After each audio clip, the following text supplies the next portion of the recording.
Discarding Wise sa Radyo Pilipinas World Service. Programang serbisyo publiko, magbibigay impormasyon, mga tips at gabay sa tamang diskarte sa paggamit at pag-invest ng perang pinaghihirapan ng mga OFWs o mga Filipinos living and working abroad.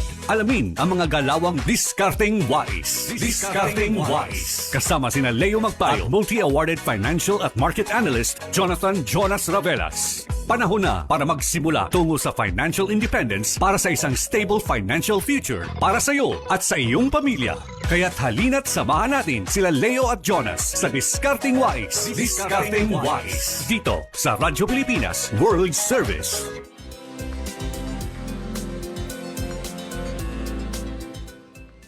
Ayan, magandang araw sa lahat ng ating tagapakinig at tagapanood dito sa Radyo Pilipinas World Service. Welcome po muli sa programang Discarding Wise. Layunin ng programang ito na gabayan ang ating mga kababayang OFWs para sa praktikal na solusyon, matalinong desisyon at tunay na wise na pamumuhay. Ako po si Leo Magpayo at kasama natin ang ating financial analyst na si Jonathan Jonas Ravelas. Magandang araw, Jonas. Magandang araw, Leo. Magandang araw sa ating mga tagapanood at tagapakinig ng Discarding Wise. Yan, napapakinggan po ang Radyo Pilipinas World Service sa mga sumusunod na shortwave frequencies. 9.920 MHz, 12.120 MHz at 15.190 MHz. Napapakinggan din po tayo live sa audio streaming. Mangyaring i-download lamang po ang Evox PBS receiver sa Google Play Store para sa mga gumagamit ng Android phone at sa App Store para naman sa gumagamit ng iPhone. Mapapanood din tayo sa YouTube at Facebook. Hanapin lamang po ang Radyo Pilipinas World Service. At sa ating edisyon ngayong araw, matutunghayan niyo po ang ating balitang pinansyal at pang-ekonomiya kung saan nakatakdang magsimula ang trial proper sa impeachment case ni Vice President Sara Duterte itong Lunes, Hulyo 6 at ipinagmalaki naman ni Pangulong Ferdinand R. Marcos Jr. ang pag-angat ng ugnayan ng Pilipinas at Canada kasama ang 2.5 bilyong dolyar na investment commitments sa pagtatapos ng kanyang 4 na araw na official visit sa Canada. Bukod dyan, sinabi ng BSP na mas marami pang bangko ang posibleng mag-alis ng transfer fees sa mga susunod na araw. At sa ikalawang bahagi ng ating programa sa ating segmentong Alkansaya, magbibigay ng savings tip muli si Jonas, lalong-lalo na sa ating mga OFWs. Kaya't simulan na po natin ang ating balitang pinansyal at pang-ekonomiya. Discarding Wise sa Radyo Pilipinas World Service.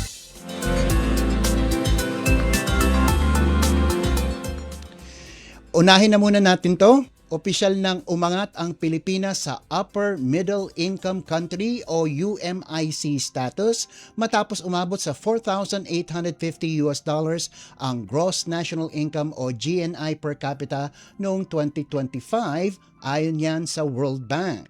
Tumaas sa $566.8 billion ang GNI ng bansa, hatid ng malawakang economic expansion at 5.8% average gross domestic product o GDP growth sa nakaraang 5 taon.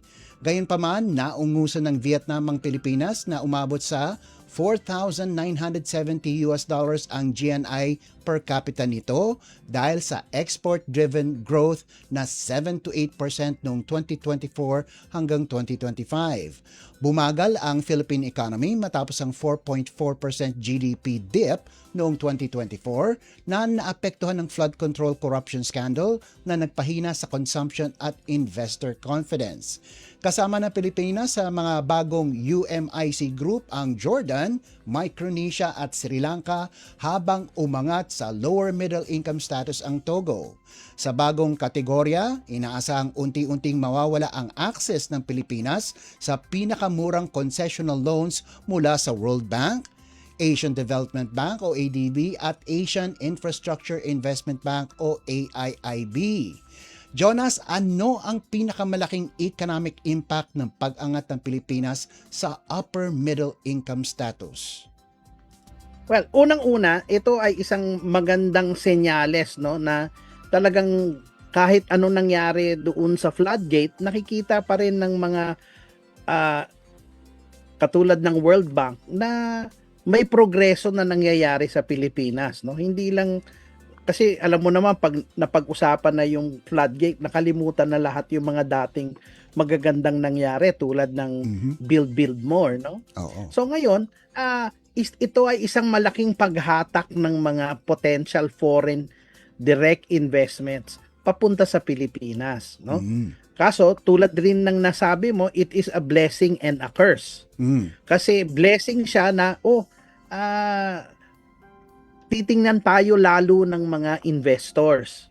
Pero yung access natin sa mas murang pag-uutang dahil tumaas na yung ating level of income.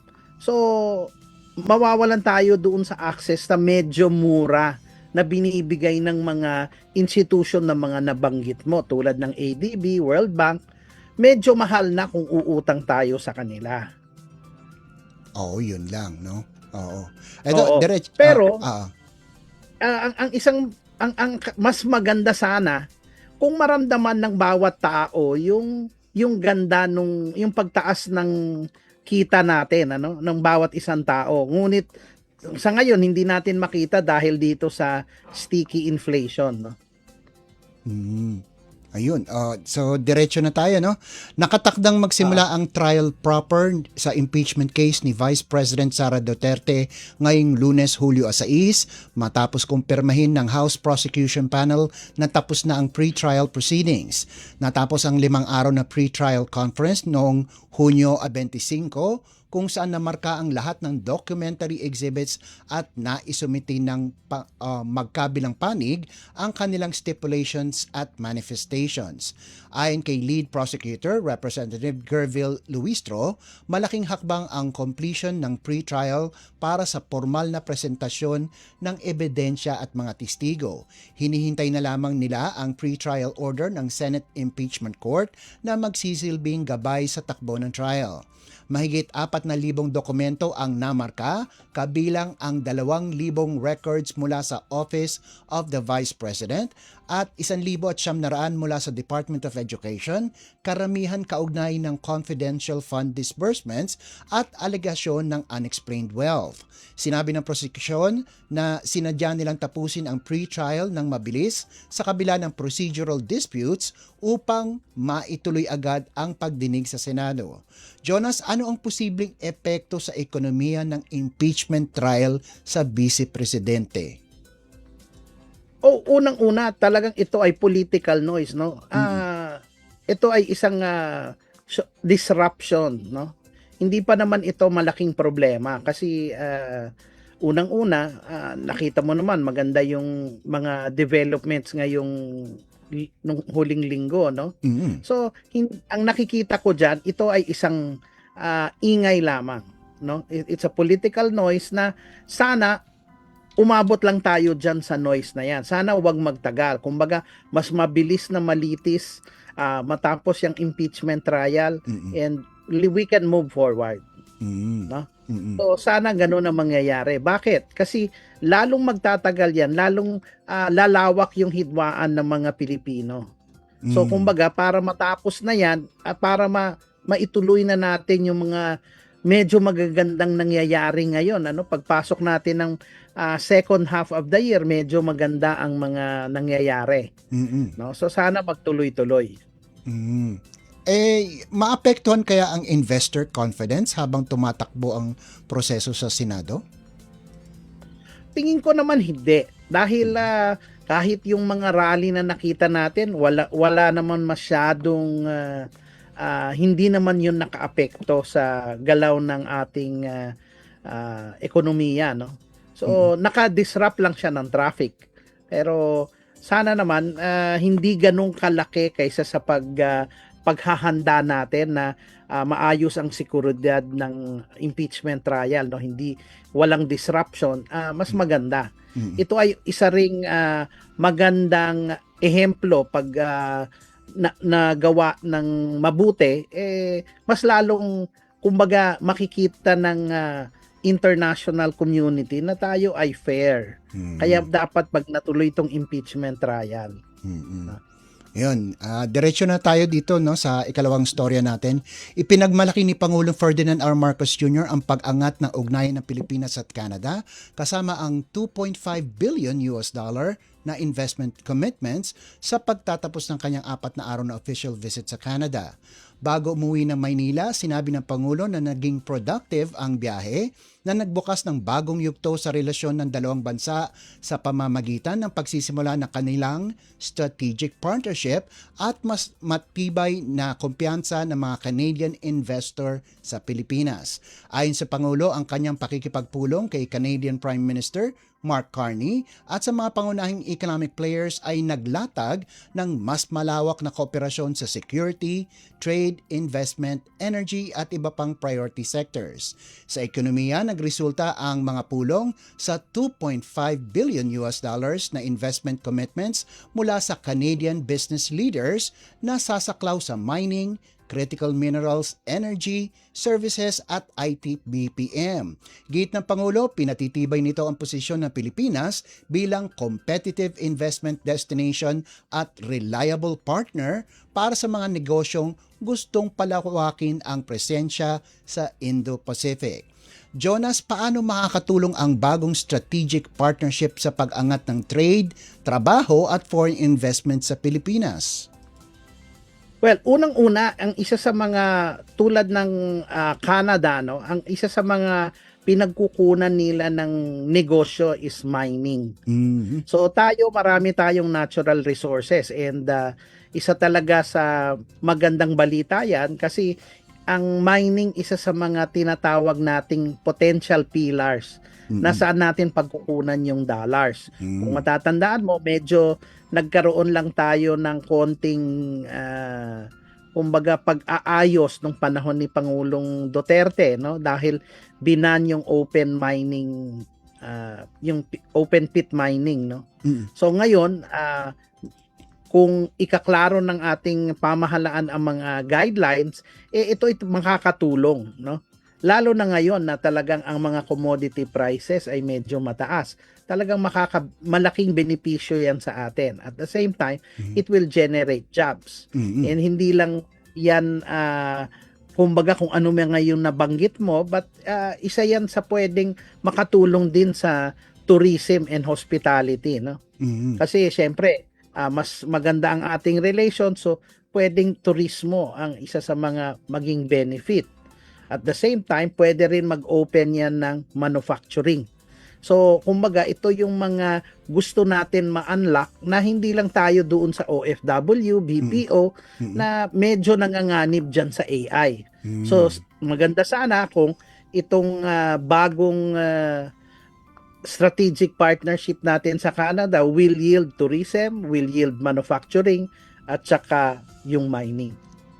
Yun nga, may inaasahan bang long-term economic gains mula sa mas malalim na ugnayan ng Pilipinas at Canada sa Indo-Pacific region? Definitely, kasi kung talagang dahil sa interest nila, dahil marami tayong natural resources, kailangan natin ng technology para makuha natin yan ng mas mura at maibenta sa pandaigdigang pamilya, mas maganda. So, mag-generate talaga yan ng jobs at saka, kumbaga, negosyo talaga. Ayun, ito no, magandang balita ito no. Mas marami pang bangko ang posibleng mag-alis ng transfer fees sa mga susunod na araw. Ayon yan kay Bangko Sentral ng Pilipinas o BSP Governor Eli Remolona Jr. Ito ay kasunod ng anunsyo ng Bank of the Philippine Islands o BPI at Rizal Commercial Banking Corporation o RCBC na libreng bank-to-bank at e-wallet transfers kapag ginawa sa kanilang app. May limitadong free transfers din ang Land Bank bawat araw. Malugod na tinanggap ng BSP ang hakbang na ito na anilay magpapalawak sa digital payment sa bansa. Hindi pa niya tinutukoy kung aling mga bangko ang susunod pero inaasahan niyang mas marami pang magtatanggal o magbabawas ng fees. Para naman kay Finance Secretary Frederick Go, mahalaga ang pagbaba o pag-alis ng transfer fees para sa financial inclusion Naniniwala siyang susunod ang merkado kapag nanguna na ang malalaking bangko. Ano reaction mo dito, Jonas? Alam mo, tama talaga 'yan, ano, kasi alam mo mga bangko, lalo na pag mga branch, 'yan yung kumbaga yan yung mga gateway natin para mailipat yung pera mula sa Luzon papuntang Mindanao, Visayas, no? Mhm. Pero siyempre, dati hirap tayo kumuha ng mga accounts, Oo magbukas nga. ng accounts, no? Dahil nga doon sa paggamit na rin ng national ID, mas mabilis na magkakaroon. At dahil may mga tao na may mga wallets, Mhm. mas madali na ngayon makapag-transfer ng pera. Ngayon na mas tinanggal na yung transfer fees, mas marami ngayon, mas maeengganyo ng mga Pilipino na mag-transact online, Online. Oo. 'di ba? Mhm. So, dahil libre na mag-transfer sa wallet o magpadala ng pera sa ibang account, Mhm. mas madali na yung galawan sa komersyo, Mhm. 'di ba? Yan yung pinakaunang-una, kumbaga, dahil dito maidadala natin yung pera kung saan siya talaga kailangan, Mhm. 'di ba? Kumbaga, hindi na katulad dati kailangan mo pumunta sa bangko at mahal, 'di ba? Mhm. Ngayon dahil libre na online, maiengganyo yung iba na ayaw mag-transact online na, o ito pala libre na, hindi na ako sasakay para pumunta sa Correct. Oo. branch, 'di ba? Mhm. So mas maiengganyo lahat ng tao, at sana ito ay suportahan ng financial literacy, dahil ang financial inclusion, kumbaga binubuksan lang natin ang mga pintuan para sa access. Mhm. Pero para lalong bumilis ang ikot ng komersyo, dapat may financial literacy. 'Di ba? Kasi Mhm. hindi lang kumbaga aantayin natin yung sweldo, gumastos tayo, wala. Kaya kailangan importante yung financial literacy para tuloy-tuloy ang ikot ng negosyo at saka pag-ikot ng pera sa ating sistema. Oo. Tama. Ito maganda rin to, no? Kaugnay naman 'yan. Nananawagan si Finance Secretary Frederick Go na bawasan ang remittance fees na binabayaran ng mga OFWs, lalo na't umaabot ito sa 6 hanggang 10% ng perang ipinapadala sa kanilang pamilya. Ayon kay Go, malaking ginhawa para sa mga pamilyang Pilipino ang pagbaba ng singil at dapat sundan ng remittance industry ang hakbang ng ilang lokal na bangko na nag-alis ng transfer fees. Sinabi niya nakapagpulong na siya sa FinTech Alliance at mga tech experts para pag-aralan kung paano mapapababa ang gasto sa pagpapadala ng pera. Lahat naman ay sang-ayon na ang digital payment solutions ang susi para gawing mas mura at mas mabilis ang remittance process. Isa sa mga proposal ng tech experts ang paggamit ng cryptocurrency tulad ng USDT na kilala din sa Tether bilang virtual dollar para sa mga seamless na paglipat mula overseas currency papuntang piso. Naghihintay na lamang si Go sa tugon ng mga kumpanya at financial institutions sa kanyang panawagan na ibaba ang remittance fees. Ano naman reaction mo dito, Jonas? Alam mo, walang problema yan, dahil talagang sa competition pa lang, marami nang nagbababaan ng mga fees, no? Ang nagiging problema lang, kung matatandaan mo, dahil sa mga sinabi ni Pangulong Trump, no? Lalo na pag ang remittance mo ay galing sa Amerika, no? Oo nga. Meron silang dagdag na parang 10%, Oo. na parang tax, anything over $500. Kaya medyo, kumbaga, yun ang pinakamalaki natin na pinagkukunan eh. Oo nga. So, yun yung medyo nakakadagdag sa kanila. Ngayon, ang paggamit ng technology, no, o yung mga fintech, no, isa talagang makakamura yan. Lalo na pag magpadala. Ang kailangan lang talaga dyan ay yung awareness ng ating mga kababayan na ano ang safe. And sa atin, talagang importante dyan ang mga malalaking institusyon ng mga bangko. Dahil talagang sila yung, kumbaga, sigurado. Diba? Ngayon, yung mga potential na paggamit ng USDT, yan ay dapat pag-aralan pa ng mabuti, lalo na ng mga ating mga OFW. Kasi ito ay isang maaaring mas kampante ang iba, pero kung matatandaan natin, marami po sa ating mga OFW ang na-scam sa crypto noong mga Oo. nakaraang taon. Kaya kailangan hindi tayo basta-basta na ito dahil walang fees. 'Di ba? Kailangan pag-aralang mabuti at kung paano at maintindihan ng ating mga OFW ang paggamit nito. No? Ayan. So bago tayo tumungo sa ating segmentong Alkansaya, ito pa isa, malubhang vulnerable ang Pilipinas sa epekto ng El Nino at mga bagyo, mga kalamidad na may direktang tama sa ekonomiya. Kapag tumama ang El Nino, nagdudulot ito ng matinding tagtuyot at mahabang dry spell na sumisira sa agrikultura at nagpapababa sa supply ng tubig. Samantala, ang malalakas na bagyo ay nagdudulot ng pinsala sa infrastruktura, pagkaantala sa transportasyon at pagbagal ng economic activity. Dahil sa banta ng matinding tagtuyot, muling inactivate ng pamahalaan ang El Nino Task Force kasunod ng projection na maaring bumagsak ng hanggang 700,000 metric tons ang rice production kung magpapatuloy ang tuyong kondisyon. Nagbabala rin ang Philippine Statistics Authority na ang papalakas na Super El Nino ay maaaring magdagdag sa pressure sa food prices at inflation sa mga susunod na buwan, isang seryosong hamon para sa ekonomiya at sa mga pamilyang Pilipino. Jonas, ano ang magiging tama sa inflation pati na rin sa ekonomiya kung magtutuloy-tuloy ang tagtuyot at pinsala ng bagyo sa agrikultura? Oo, nako, magandang tanong 'yan, no? Dahil alam mo, kahit natapos na ang oil crisis, no? Kumbaga, medyo bumaba na ang presyo ng langis sa halos pre-war levels. Akala natin tapos na yung problema, no? Pero kumbaga, we are just one step away for another geopolitical risk. Kung biglang yung 60 days hindi na naman mangyari. Ngayon, parang itong kahit marami na tayong narinig na paghahanda dito sa El Nino, parang tayo at wala akong nakikita masyado sa ating mga mamamayan na nagpe-prepare para dito, no? Oo. Tulad ng mga siguro mga anong isang buwan na ine-expect natin na medyo mas mataas sa 7.2 yung inflation na biglang bumaba, no? Isa sa mga issue yung bigas dahil halos 2 o 3 buwan na tumataas yung monthly o on a year-on-year basis, tumataas yung presyo ng bigas, no? So talagang yan, malaking component, halos 9% sa inflation basket natin ang rice.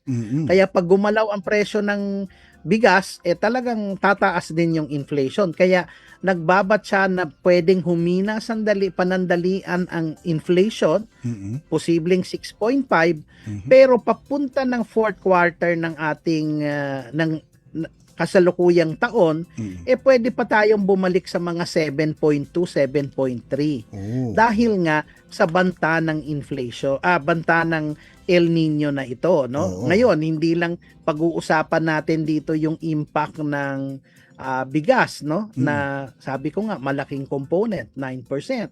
Nandiyan din agbabatsa ang problema sa tubig. 'Di ba? Kung mag-El Nino, no, tulad dito sa amin sa Las Piñas, nagkakaproblema yung typical na problema sa ang tawag nito sa tubig pag mga summer. So nandiyan na 'yan. Nakikita na natin yung problema, may konting amoy sa tubig, no? Kahit anong treatment nung water company nagkakaproblema. So ito yung mga dapat pinaghahandaan natin na dapat hindi tayo magsayang ng tubig, 'di ba? At saka isa, babalik na naman yung problema ng kuryente kasi kung mag-El Nino at hindi yung LNG, 'di ba? Ngayon nakapahinga yung LNG kaya yung mga ibang sources natin ang nakaka-pressure sa pagtaas ng kuryente. So yan ang mga dapat tinitingnan natin. Kaya hindi pa tayo out of the woods pagdating sa inflation. Yun nga, no, kaugnay yan, no. Ito, yung dam level, nasa critical na ng level ang Angat Dam. Yun yung pinagmumulan ng tubig natin dito sa Maynila, no. 158.75 meters na lang. Ang critical level ay 160. So mababa na, mas mababa na. So mag-imbak-imbak na kayo at asahan baka magtipid-tipid ng konti, biglang hihina ang pressure niyan panigurado kapag wala pa ring ulan sa mga darating na araw. Pero may inabangan na ito naman ang mahirap diyan. Itong super typhoon, si Bavi, na kapag pumunta sa atin magiging pangalan ay Inday. So by Thursday or by Tuesday or Wednesday, andito na sa PAR, Philippine Area of Responsibility. By Thursday to Friday, yun na yung pinakamalapit na hopefully hindi naman maglandfall sa atin pero maapektuhan na yung habagat na kailangan natin ng tubig, di ba? So isang magandang epekto yun. Oo, sana yung ulan doon sa may anggat para swakto yung di ba? So may mga kailangan talaga tayong paghahanda. Ngayon, parang kumbaga kulang yung mga pagpapaalala sa ating mga mamamayan tungkol dito sa potential na super El Nino. Di bali na yung masyado tayong maarte. Oo. 'Di ba? Especially tulad ng fire month, 'di ba? Pag March, maraming sunog, 'di ba? So kumbaga nagpapaalala tayo and kailangan yata natin kung totoo itong super El Nino na ito, talagang kailangan paghandaan talaga. Oo. 'Di ba? So Mas talagang magandang yan yung mga paghandaan. kailangan natin, no? Oo. Kaya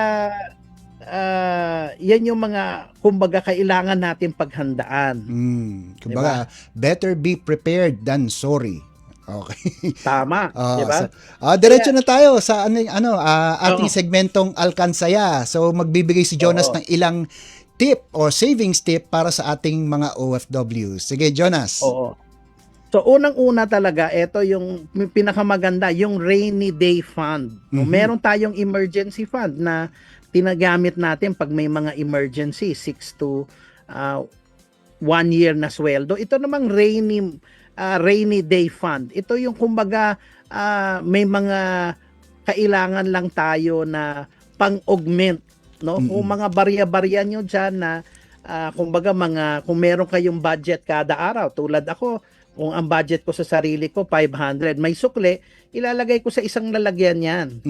Para kung ano yung matira, yun ang parang additional savings ko. So bukas sa susunod, 500 ulit yung pera ko. So kumbaga parang ano man yung maging sukli noon, ilalagay ko sa isang fund, 'di ba? So parang isang way yan na para ma-force mo yung sarili mo na ito lang ang gagastusin ko sa isang araw, yung ano man yung matira, gamitin ko for parang savings, no? So pangalawa, ito yung sa akin, gumawa tayo ng family savings mission, di ba? So, kumbaga, mag-re-racing kayo buong pamilya o sino bang pwedeng makasave ng kunyari 2,500, o di ba? Marami ngayong sa Shopee may makikita ka ng mga envelope na merong 50,000 challenge, di ba? Ngayon, hindi naman kailangan tayo mag-away-away para makasave niyan. So, kunyari, buong pamilya tayo o ano mako-contribute mo para makasave tayo ng 50,000. Di ba? So yung mga ganyan, makakatulong yan para ma-build yung family savings. Di ba? So isang maganda yan. Tapos mag-garage sale, di ba? Parang ano yung mga hindi na kailangan, baka kailangan ibenta. Ngayon, yung kitain mo dyan, yun ang ilagay mo ngayon sa savings mo na extra. Di ba? So, kumbaga, itong tatlong idea na ito, pwede nang makatulong, makatawid. Di ba? Ito yung mga kailangan nating gawin para hindi ito kailangan ganong kalaki. Hindi kailangan 50,000, baka 20,000, pwede na, o 10,000. Nasa sa inyo yan. Basta ang importante is yung consistent na makapag-save kayo. Yun ang discipline na kailangan nating gawin. Kasi talagang, alam mo, ang financial literacy, hindi naman yan parang isang kwentuhan lang, no? Kailangan maging habit, 'di ba? Parang pagsisimba yan, no? Makikita natin na hindi agad-agad ang epekto ng pagsisimba na magbago ang ating sarili. Tulad din yan ng financial literacy. So, every time na nakikinig sila sa atin, may bago silang makuhang tip hanggang magamit nila. Di ba? So, ganun din sa ating pananampalataya.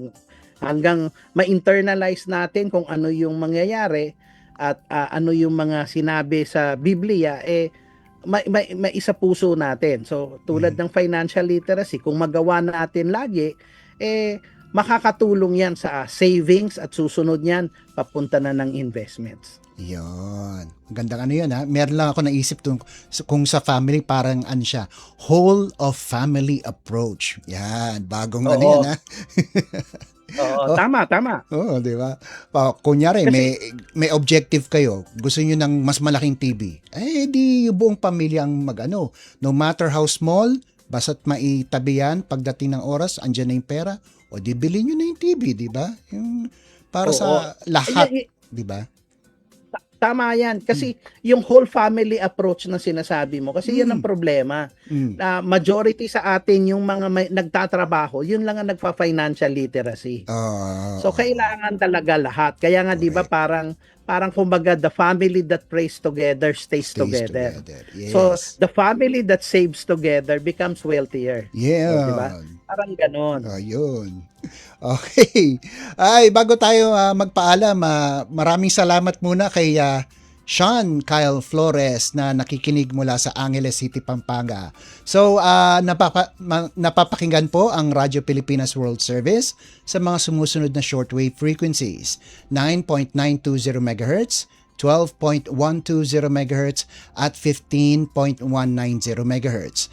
Napapakinggan din po tayo live sa audio streaming. Mangyaring i-download lamang po ang Evox PBS Receiver sa Google Play Store para sa mga gumagamit ng Android phone at sa App Store naman para sa gumagamit ng iPhone. Mapapanood din tayo sa YouTube at Facebook. Hanapin lamang po ang Radyo Pilipinas World Service. At dito na po nagtatapos ang ating programa para sa Radyo Pilipinas World Service. Ako po si Leo Magpayo. Ako po si Jonas Ravelas. Magkita-kita muli tayo sa susunod na linggo sa kaparehong oras dito sa Discarding Wise. Discarding Wise sa Radyo Pilipinas World Service. Programang serbisyo publiko, magbibigay impormasyon, mga tips at gabay sa tamang diskarte sa paggamit at pag-invest ng perang pinaghihirapan ng mga OFWs o mga Filipinos living and working abroad. Alamin ang mga galawang Discarding Wise. Discarding Wise. Kasama sina Leo Magpayo at multi-awarded financial at market analyst Jonathan Jonas Ravelas. Panahon na para magsimula tungo sa financial independence para sa isang stable financial future para sa iyo at sa iyong pamilya. Kaya't halina't samahan natin sila Leo at Jonas sa Discarding Wise. Discarding Wise. Dito sa Radyo Pilipinas World Service.